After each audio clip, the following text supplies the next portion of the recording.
మాట్లాడు ఎండ అసంటిది.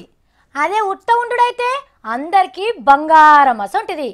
కానీ అదే నాకైతేనా వజ్రం వైడూర్యం అసంటిది అంటున్నాడు గీ సారు. పని చేయండి, మాటలు బంద్ చేయండి అని చెప్తున్నాడు.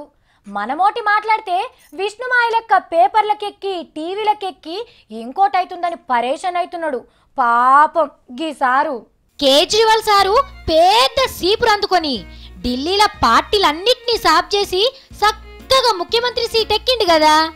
ఈగో ఇప్పుడు సారుగా షీపూర్ని టీవీలలో పేపర్ల మీదకి తిప్పిండులా. ఇదివరకేందో గాని నెరీ ముఖ్యమంత్రి కుర్చీ ఎక్కిన ఖాన్ నుంచి గీ మీడియాలంతా కుస్తీకి దిగుతుండ్రు. గందుకే వాళ్ళను మీటింగ్లప్పుడు పిలవద్దు, వాళ్ళకేం చెప్పద్దు. అసలు వాళ్ళేం రాసుకున్నా సప్పుడు చేయకుండా మూతికి కుట్లేసుకున్నట్టే ఉండాలని పార్టోళ్ళందరికీ ఏలుతోనే సైగ చేసి చెప్పిండట కేజ్రీవాల్ సారు. పార్టీ ముచ్చట్ల మీద అబ్బర పులి అంటే అగొగొగొగో తోకా బారిడున్నది, ఏ లేదు మూడు మూరలున్నదని లేనిపోని ముచ్చట్లన్నీ ఉట్టిస్తుంటే ఏడబోవాలే, ఏం చేయాలే? గందుకే గుసగుసలు కూడా బంద్ చేసినట్టు ఉండాలని అనుకున్నారట. కానీ కేజ్రీవాల్ సారు గిట్లా అందరికందరూ కావాలని బురద ఊష్టోళ్లే లేరు సారు. జరా ఎవలేసుంటోళ్ళన్నది చూడాలి సారు.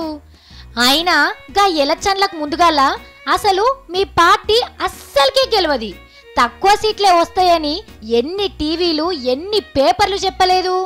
అయినా జనమందరు మీకే ఓటేసిండ్రు కదా సారు. ఇక గిల్ల లొల్లిని పట్టించుకున్నాడు బంద్ పెట్టి మిమ్మల్ని గెలిపించిన వాళ్ళ కోసం ఏమన్నా పని చేయండి సారు.